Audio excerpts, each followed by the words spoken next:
المتعالی عن مشابہۃ الجسمانیات المنزہ بجلالہ عن مناسبۃ الناقصات نحمدہ حمدا یملأ اقطار الارض والسماوات والصلاۃ والسلام علی نبیہ صاحب الآیات والبینات سیدنا و مولانا ابی القاسم محمد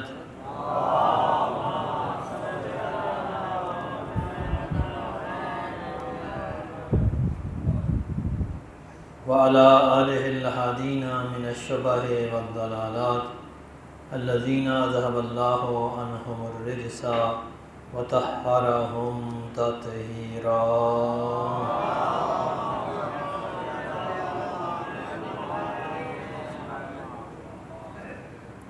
والرحمۃ علی محبیہم وموالیہم واللعنۃ علی اعدائہم من یوم عداوتہم الی یوم الدین ومن یوم الدین الی ابد الآبدین اما بعد فقد قال اللہ تعالی فی کتابہ المجید بسم اللہ الرحمن الرحیم تبت یدا ابی لہب وتب ما اغنی عنہ مالہ وما کسب سیصلی نارا ذات لہب وامرأتہ حمالۃ الحطب فی جیدہا حبل من مسد. صلوات پڑھ لیجیے بابا.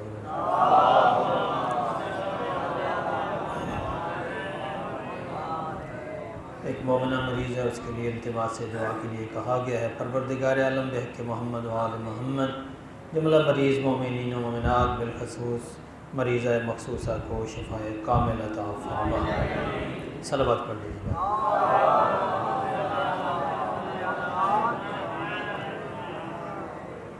قرآن مجید کی آخری پارے کی صورتوں میں سے ایک صورت جس کو سورہ مسد بھی کہا جاتا ہے، سورہ لہب بھی کہتے ہیں.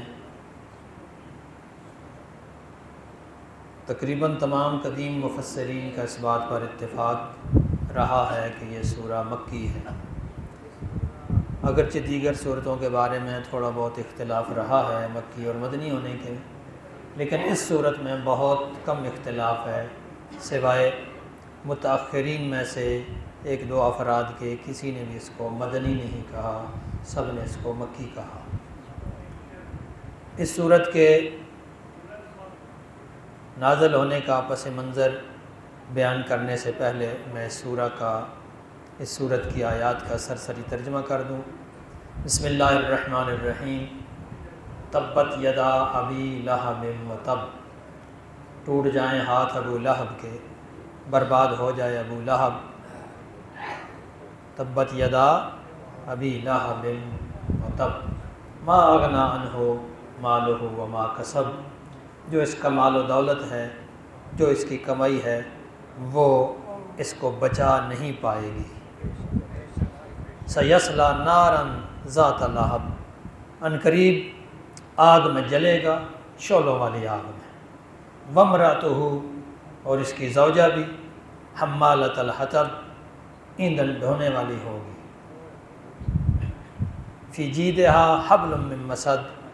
اس کی گردن میں رسی ہے کھجور کے پتوں کی بٹی. یہ لفظی ترجمہ ہے. لفظی ترجمہ مفہوم کو اتنا واضح نہیں کرتا. مختصر وقت میں تھوڑا سا اس کا پس منظر بیان کر دوں.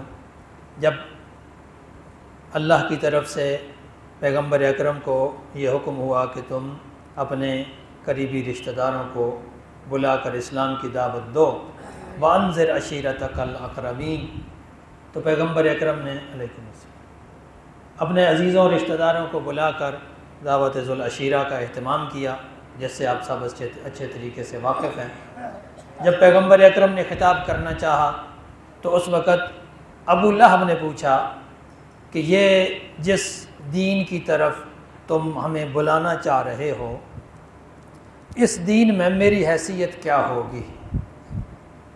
وہ خیر کہ صاحب کو پتہ ہے بھئی، ایک دن بھی اس نے ہوٹیں کی، دوسرے دن بھی ہوٹیں کی، تیسرے دن پھر پیغمبر نے وہ بلا لیا، اور پھر اس کے بولنے سے پہلے آپ نے خطاب شروع کر دیا کہ میں تمہیں ایک ایسے راستے کی طرف بلا رہا ہوں جس میں تمہاری دنیا کی بھی بھلائی ہے اور آخرت کی بھی بھلائی ہے، اور وہ یہ ہے کہ تم صرف اللہ کو مانو، اللہ کا کسی کو شریک مت ٹھہراؤ۔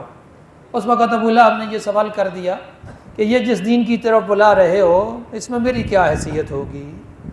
تو پیغمبر اکرم نے فرمایا کہ اس میں تمہاری حیثیت وہی ہوگی جو کسی بھی مسلمان کی ہوگی۔ اس نے کہا کہ کیا یہ جو غلام ہیں جو تمہارے اوپر، ظاہر ہے پہلے خفیہ طور پر تو جاری تھا سلسلہ تبلیغ اسلام کا، کچھ لوگ مسلمان ہو بھی چکے تھے، تو اس نے کہا یہ جو غلام مسلمان ہوئے ہیں ان کا اور میرا رتبہ برابر ہوگا؟ تو پیغمبر اکرم نے کہا کہ بالکل ان کا اور تمہارا رتبہ سب کا برابر ہوگا۔ تو اس نے کہا تبا لہذا الدین، برباد ہو جائے یہ دین جس میں میرا اور ایک غلام کا رتبہ برابر ہو جاتا ہے۔ اس نے یہ جملہ بولا تھا۔ بعض روایات میں ہے کہ جب حضرت پیغمبر اکرم نے اعلانیہ رسالت کا آغاز کیا نا کوہ صفا پہ کھڑے ہو کے، وہ بھی روایت آپ نے سب سنی ہوئی ہے۔ پیغمبر نے کہا کہ اگر میں کہوں کہ اس پہاڑی کے پیچھے کوئی فوج چھپی ہوئی ہے تو مان لو گے؟ سب نے کہا کہ بالکل ہم مان لیں گے، آپ تو بھی جھوٹ نہیں بولتے، سچ بولنے والے ہیں، صادق ہیں، امین ہیں۔ تو فرمایا کہ اگر اس بات پہ میری یقین کر لیتے ہو تو پھر اس بات پہ بھی یقین کر لو کہ ایک دن تم نے اللہ کے پاس جواب دہ ہونا ہے، تو اس وقت تمہارا یہ جو جن بتوں کو تم پوجتے ہو، جن کی عبادت کرتے ہو، یہ تمہارے کسی کام نہیں آنے والے۔ قولوا لا الہ الا اللہ تفلحوا، کہہ دو کہ ایک اللہ ہے، صرف معبود صرف ایک ہے، اس کے علاوہ کوئی عبادت کے لائق نہیں، اسی میں تمہاری کامیابی ہے۔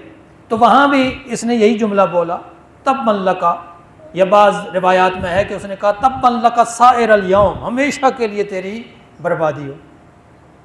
تو اس کے بعد یہ سورہ نازل ہوئی جس میں یہی کہا گیا کہ تبت یدا ابی لہب، تبا تباب طبیب، یہ قرآن میں مختلف جو ہے اس روٹ ورڈ سے الفاظ استعمال ہوئے ہیں۔ تباب کا معنی بھی بربادی ہے اور تبا کا معنی بھی بربادی ہے، بد دعا کا کلمہ بھی ہے، لیکن اس میں بڑی خاص حکمت ہے کہ اس کو ماضی کے صیغے کے ساتھ ذکر کیا گیا ہے۔ تبت یدا ابی لہب، ٹوٹ گئے ہاتھ۔ ہاتھ ٹوٹنا کیا مطلب ہوتا ہے؟ ہاتھ درواقع انسان کی قوت اور طاقت کا ذریعہ ہوتے ہیں نا، انسان کی قدرت کا، انسان کی طاقت کا استعارہ ہے۔ انسان جو کام کرتا ہے ہاتھوں کی مدد سے کرتا ہے، لہٰذا ید جو ہے وہ قدرت کا اور طاقت کا استعارہ ہے، ہر جگہ لفظی معنی میں نہیں ہوتا۔ یہیں سے آپ سمجھ لیجئے کہ جب اللہ نے قرآن میں کہا ید اللہ فوق ایدیہم، تو اس سے کیا مراد ہے؟ یعنی اللہ کی قدرت سب پر غالب ہے، وہ کوئی جسمانی ہاتھ کی بات نہیں ہو رہی۔ تو یہاں پر بھی جسمانی طور پر بات ان ہاتھوں کی نہیں ہو رہی، بلکہ اس پورے جو شخصیت تھی ابو لہب کی اس کی بات ہو رہی ہے کہ وہ برباد ہو جائے گا۔ اور خاص جو نقطہ ہے کہ یہاں پر ماضی کے صیغے میں بات ہو رہی ہے، حالانکہ ابھی ابو لہب تو چل پھر رہا ہے ٹھیک ٹھاک، لیکن کیا کہا جا رہا ہے؟ ٹوٹ گئے ہاتھ ابو لہب کے۔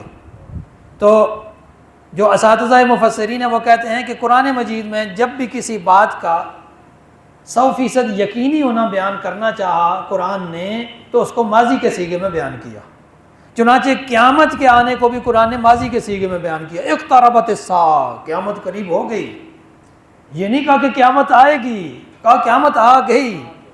کیوں؟ اس لیے کہ اس کا آنا اتنا یقینی ہے، جیسے ماضی میں کسی انجام پانے والے واقعے کا ہونا یقینی ہوتا ہے، ایسے ہی اس کا ہونا یقینی ہے۔ تو اسی طرح کہا گیا کہ اس کا برباد ہو جانا یقینی ہے۔ تبت یدا ابی لہب، مطلب اس میں اتنا یقینی ہے کہ پروردگار عالم نے اس کو کیا کیا؟ ماضی کے صیغے سے بیان کیا اور کہا ما اغنی عنہ مالہ وما کسب، جو اس کا مال و دولت ہے وہ اس کو بچا نہیں پائے گا۔ یہاں بھی ماضی کا صیغہ ہی استعمال ہوا ہے، ما اغنی عنہ مالہ، اس کا مال، اس کی دولت، اس کی کمائی اس کو بچا نہیں سکی۔ اور دیکھیے کہ یہ ایک خبر تھی بظاہر اور بد دعا بھی تھی، لیکن اللہ نے اس کو کس طریقے سے پورا کیا، مکمل کیا اللہ نے اس کو کس طریقے سے، کہ ایک وقت آیا کہ جب اس ابو لہب کو بچانے والا کوئی بھی نہیں تھا۔ جنگ بدر کے موقع پر اس کو ایک بیماری ہوئی تھی، دانے نکلے تھے یا پھوڑے نکلے تھے جلد کے اوپر، اتنی شدید کراہت والی بیماری تھی، کوئی اس کے قریب بھی نہیں جاتا تھا۔ حالانکہ ایک وہ وقت تھا کہ جب وہ بازاروں درباروں میں کھڑے ہو کر اپنے ہاتھ دکھا کر کہتا تھا، پیغمبر نے محمد نے تو کہا تھا کہ یہ میرے ہاتھ ٹوٹ جائیں گے، دیکھو میرے ہاتھ سلامت ہیں، لیکن ایک وقت آیا کہ یہی ہاتھ بھی اس کے کام نہیں آ رہے تھے، اولاد بھی اس کو ہاتھ نہیں لگا رہی تھی۔ روایات کہتی ہیں کہ جب وہ اس حالت میں مر گیا تو کوئی اس کو دفن کرنے کے لیے تیار نہیں ہوتا تھا۔ بالآخر غلاموں کو، حبشی غلاموں کو ہائر کیا گیا، یعنی کرایہ دے کے، ان کو پیسے دے کے بلایا گیا، اور انہوں نے لکڑیاں اٹھا کر، لکڑیوں سے دھکیل کر اسے گڑھے میں ڈالا۔ اس طریقے سے پیغمبر کی یہ پیشگوئی پوری ہوئی۔ تبت یدا ابی لہب وتب ما اغنی عنہ مالہ وما کسب۔ یہ بڑا مالدار تھا اور اپنی مال و دولت پہ بڑا اس کو غرور بھی تھا،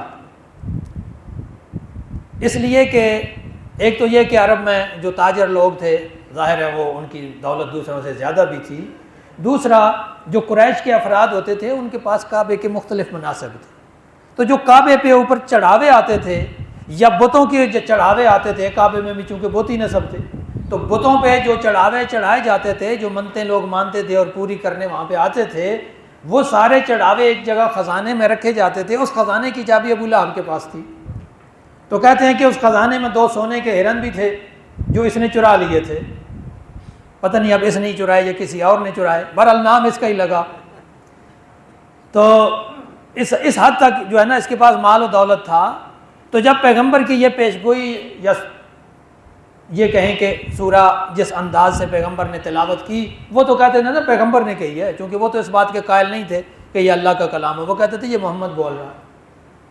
تو اس کے سورہ کے نازل ہونے کے بعد وہ کہتا تھا بھئی یہ محمد کہتا ہے یہ جہنم میں ہمیں بھیج دیا جائے گا، میں مال و دولت دے کر اپنے آپ کو بچا لوں گا، میرے پاس اتنی دولت ہے، اتنی کمائی ہے، میں پیسے دے کر اپنے آپ کو جہنم سے بچا لوں گا۔ جبکہ اللہ نے کہا ما اغنی عنہ مالہ وما کسب، اس کی مال و دولت اس کو نہیں بچا پائے گی۔ سیصلی نارا ذات لہب، آگ میں ڈالا جائے گا، شعلوں والی آگ۔ اچھا دیکھیے کہ یہاں پر قرآن بڑا ادبی کلام ہے، اس کے اندر بڑے ادبی استعارے ہیں، مجازات ہیں، تشبیہات ہیں، خوبصورت انداز سے۔ اور دیکھیے کہ یہاں پہلے ذکر ہوا ابو لہب کا۔ ابو لہب اس کا اصلی نام نہیں تھا، اس کا نام تھا عبد العزیٰ۔ ابو لہب کیوں کہتے تھے؟ کنیت ایک تو ہوتی ہے نا، کنیت بیٹے کے نام سے، بسا اوقات کسی اور نسبت سے بھی کنیت جو ہے نا وہ عربوں کے اندر رائج تھی، ضروری نہیں تو بیٹے کے نام سے ہی ہو، کسی اور نسبت سے بھی کنیت جو ہے وہ رکھ دیتے تھے۔ اس کی نسبت جو ہے وہ کہتے تھے کہ چونکہ وہ اتنا خوبصورت تھا، گورا چٹا تھا، کہ رخسار اس کے دمکتے تھے، چمکتے تھے شعلوں کی طرح، اس لیے اسی کہتے تھے ابو لہب۔ اب اسی کنیت کو قرآن نے کس طریقے سے استعمال کیا؟ لوگ اس کو کہتے تھے اس وجہ سے کہ گورا چٹا ہے، خوبصورت ہے، ابو لہب ہے، یعنی شعلوں کا باپ ہے۔ تو قرآن مجید نے تبت یدا ابی لہب کہہ کر پھر آگے جو کہا نا سیصلی نارا ذات لہب، یہ عنقریب آگ میں ڈالا جائے گا، شعلوں والی آگ میں۔ تو اللہ نے اسی ابو لہب کو اس کی خوبصورتی کا استعارہ بنانے کی بجائے اس کے انجام کا استعارہ بنا دیا کہ یہ ابو لہب ہے، یعنی جہنم کے شعلوں کا باپ ہے، یہ جہنم میں ڈالا جائے گا، اس کا تعلق جہنم کے شعلوں سے ہے۔ سیصلی نارا ذات لہب، عنقریب اس کو جہنم میں ڈال دیا جائے گا، شعلوں والی آگ میں۔ وامرأتہ، اور اس کی زوجہ حمالۃ الحطب، ایندھن اٹھانے والی۔ تو کیا اس کی زوجہ ایندھن اٹھانے والی تھی؟ اس کو سمجھنے کی ضرورت ہے۔ جب ابو لہب قریش کا سردار تھا تو اس کی زوجہ یہ لکڑیاں اٹھانے کا کام تو نہیں کرتی ہوگی نا یقیناً، کیونکہ اس کی زوجہ بھی قریش کے ہی قبیلے سے تھی، اس کا نسب بتایا گیا ہے کہ یہ حرب ابن امیہ کی بیٹی تھی، ابو سفیان کی بہن تھی، یعنی بنی امیہ بھی ظاہرہ قریش کا ایک اثر و رسوخ رکھنے والا قبیلہ تھا۔ تو ادھر سے اس کا شوہر بنی ہاشم سے تھا، یہ بھی اثر و رسوخ کرنے والے، خود بھی جو ہے وہ بنی امیہ سے تھی، تو اس لحاظ سے وہ بھی دولت مند تھی، اور گلے میں سونے کا اور ہیرے اور جواہرات کے ہار پہنتی تھی۔ اس کو حمالۃ الحطب کیوں کہا گیا؟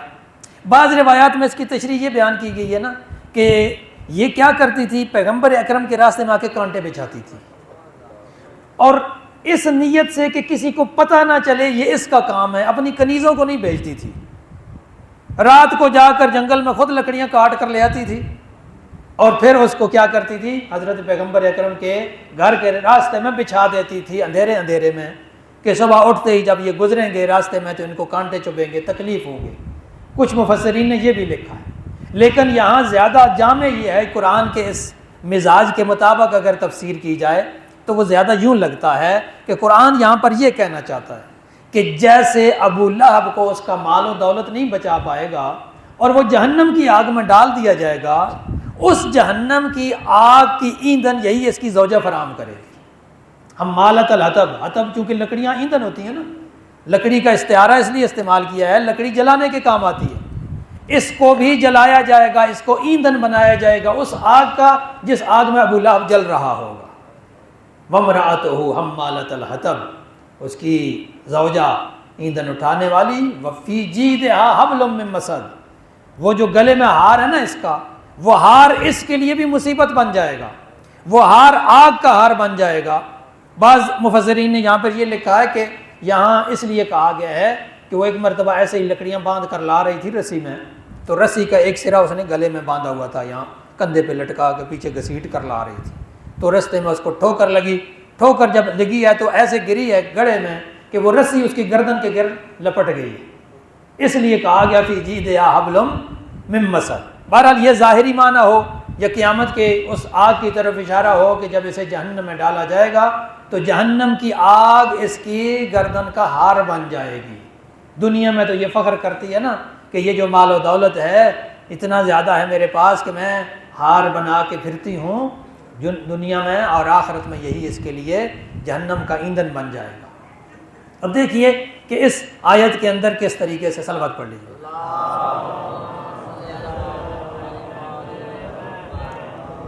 ایک تو یہ کہ ابو لہب کا خاص ذکر آیا ہے قرآن مجید میں، اللہ نے کسی اور کا اس طریقے سے نام نہیں لیا، حضور کے دشمنوں کا نام نہیں لیا، بڑے بڑے دشمن تھے، سب کو کنایے سے ذکر کیا ہے، لیکن ابو لہب کا خاص طور پر نام لے کر ذکر کیا ہے۔ شاید اس کی دشمنی بہت زیادہ شدید تھی، یہ شاید ایک وجہ یہ بھی ہو کہ ابو لہب حضور کا سگا چچا بھی تھا، تو کہیں لوگ یہ نہ سمجھیں بھائی چچا ہونے کی وجہ سے بخشا جائے گا، اس کو معافی مل جائے گی، نام لے کر اس کی مذمت میں یہ آیات نازل کی گئیں تاکہ واضح ہو جائے کہ رشتہ داری بچا نہیں سکتی، رشتوں سے انسان بچا نہیں سکتا۔ یہ جو لوگ ہیں نا جی رشتے ثابت کرتے رہتے ہیں، جی فلاں کی رشتہ داری تھی حضرت علی کے ساتھ، فلاں کی رشتہ داری تھی پیغمبر کے ساتھ، پیغمبر نے سگے چچا کا، یہاں پر اللہ نے خود ذکر کر کے یہ بتا دیا ہے کہ عمل بچائے گا، رشتہ داری نہیں بچائے گی۔ اگر عمل پیغمبر کے عمل کے تابع ہے تو پھر تو نجات مل سکتی ہے، اور اگر عمل جو ہے وہ پیغمبر کے مقابلے والا ہے، اگر پیغمبر کے مقابلے پر آ رہا ہے، مرد ہو یا عورت، وہ جیسے بھی ہو اس کا انجام بہت برا ہے۔ یہ ام جمیل یہ بہت بڑی شاعرہ تھی، اپنے زمانے میں شعر کہتی تھی، اس نے پیغمبر اکرم کے بارے میں بھی شعر لکھے تھے۔ حضرت محمد کا لقب، محمد کا معنی ہے نا تعریف کیا گیا، تو محمد کی بجائے اس نے کہا مزممن، یعنی مذمت کیا گیا۔ وہ کہتی تھی مزممن قلینا ودینہ ابینا وحکمہ اسینا، یہ شعر لکھے تھے انہوں نے پیغمبر کے بارے میں کہ یہ مذمت کیا گیا ہے، لیکن اللہ نے انہیں حضرت محمد قرار دیا، اور یہ نام جناب عبد المطلب نے رکھا تھا۔ جناب عبد المطلب سے کسی نے پوچھا آپ نے محمد نام رکھا ہے، اس سے پہلے آپ کے خاندان میں کوئی محمد نہیں تھا، تو جناب عبد المطلب نے جواب دیا عسا ان یحمد فی السماء وفی الارض، مجھے امید ہے کہ آسمانوں میں بھی اس کی تعریف ہوگی اور زمین میں بھی اس کی تعریف ہوگی۔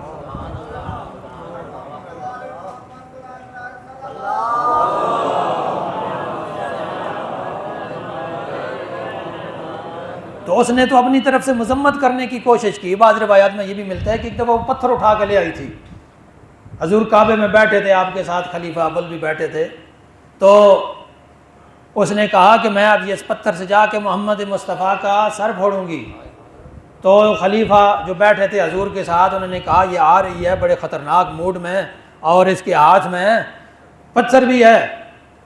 پیغمبر نے کہا گھبراؤ نہیں، یہ مجھے نہیں دیکھ پائے گی، یہ پیغمبر کے معجزات میں سے ایک معجزہ ہے۔ وہ آئی ہے غصے کے عالم میں، آ کے ابو بکر کو کہتی ہے تمہارا دوست کہاں ہے، تمہارا ساتھی کہاں ہے، این صاحبوں کا، تمہارا صاحب کہاں ہے؟ تو اس نے کہا مجھے نہیں پتا۔ تو وہ اسی طرح کہتی ہوئی چلی گئی کہ اگر آج مجھے وہ نظر آ جاتا تو یہ میں پتھر اس کے سر میں دے مارتی۔ جب وہ چلی گئی واپس تو پوچھا جناب ابو بکر نے حضور سے کہ آپ تو میرے پاس ہی بیٹھے ہوئے تھے، تو پیغمبر نے فرمایا میں اسے دیکھ رہا تھا، وہ مجھے نہیں دیکھ پا رہی تھی، کیونکہ اللہ جس کی آنکھوں پہ پردے ڈال دے پھر اسے کچھ نظر نہیں آتا۔ تو جس طرح دنیا میں اللہ نے ان کی آنکھوں پہ پردے ڈال دیے، ان کو رسوا کیا، اور اس طرح سے رسوا کیا کہ نہ مال و دولت ان کے کام آئی، نہ اولاد اس کے کام آئی۔ اس کے جو بچے تھے، صرف ایک بچہ عتیبہ، اس کو ایک شیر نے پھاڑ کھایا تھا کیونکہ اس کو بھی حضور نے بد دعا دی تھی، باقی اس کے جتنے بچے تھے بعد میں سب کو مسلمان ہونا پڑا، کچھ جبراً مسلمان ہو گئے۔ اس کی ایک بیٹی تھی درہ بنت عبد العزیٰ، وہ اپنے اختیار سے مسلمان ہوئی تھی، یہ ہجرت کر کے آئی تھی، اور اس کی بعد میں نکاح ہوا تھا جناب زید بن حارثہ سے۔ تو دیکھیے کہ جس دین کو وہ مٹانا چاہتا تھا اور پیغمبر کو کہتا تھا یہ پیغمبر ابتر ہے نعوذ باللہ من ذالک، نتیجہ کیا ہوا؟ وہ اس کی اپنی اولاد اسی محمد کا کلمہ پڑھتی ہوئی نظر آئی۔ یہ پیغمبر کے معجزات میں سے ایک معجزہ ہے۔ پروردگار عالم ہمیں پیغمبر اکرم کی عظمت کو سمجھنے اور قرآن مجید کے مفاہیم کو درک کرنے کی توفیق عطا فرمائے۔ والسلام علیکم۔